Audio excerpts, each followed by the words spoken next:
Bonjour à tous, alors aujourd'hui je vais vous expliquer comment réaliser la synchronisation moteur de votre GS à l'aide d'un dépressiomètre de fabrication artisanale. Le concept est assez simple, il s'agit de 5 mètres de tuyaux cristal achetés en magasin de bricolage, fixés sur une planche avec des cavaliers d'électricité et remplis du fluide de votre choix. Alors pour le fluide, moi j'ai utilisé de l'huile de boîte auto qui a le double avantage non seulement d'être rouge et donc bien visible, mais en plus d'être extrêmement fluide, ce qui apporte davantage de précision dans vos réglages.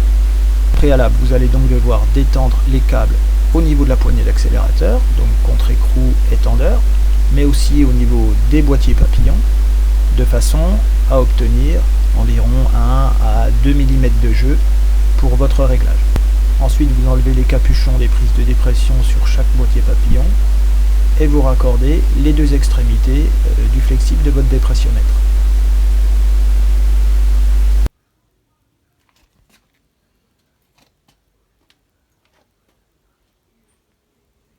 Ensuite, vous raccordez votre interface de diagnostic à la prise OBD située sous la selle.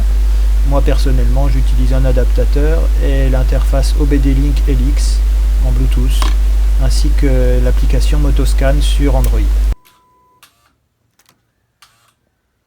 Donc là l'objectif de la manip c'est de désactiver les actuateurs de ralenti pendant l'opération de réglage. Le but c'est qu'une correction électronique ne vienne pas perturber, influencer votre réglage mécanique. On démarre la moto et là on se rend assez vite compte qu'il y a un problème de synchronisation. Les deux colonnes sont complètement déséquilibrées, dès qu'on accélère à peine au-dessus du ralenti, on voit qu'il y en a une qui monte dans les extrêmes et le risque c'est que l'huile soit aspirée par le moteur, donc il faut agir quelque part. N'essayez pas de régler les deux côtés en même temps, vous allez vous perdre. BMW préconise de régler uniquement le côté droit, donc moi c'est ce que je fais.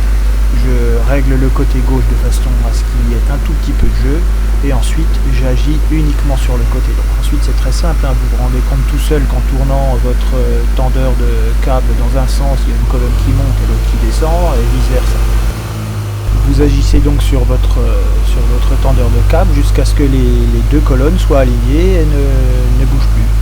Il faudra sans doute vous y reprendre à plusieurs reprises puisque à chaque serrage du contre-écrou vous allez voir que ça va modifier votre réglage. Mais bon, avec l'habitude vous arriverez à trouver assez rapidement un bon compromis. Une fois la synchro terminée, on fait un recalibrage des moteurs pas à pas des actuateurs de ralenti. On entend les moteurs travailler.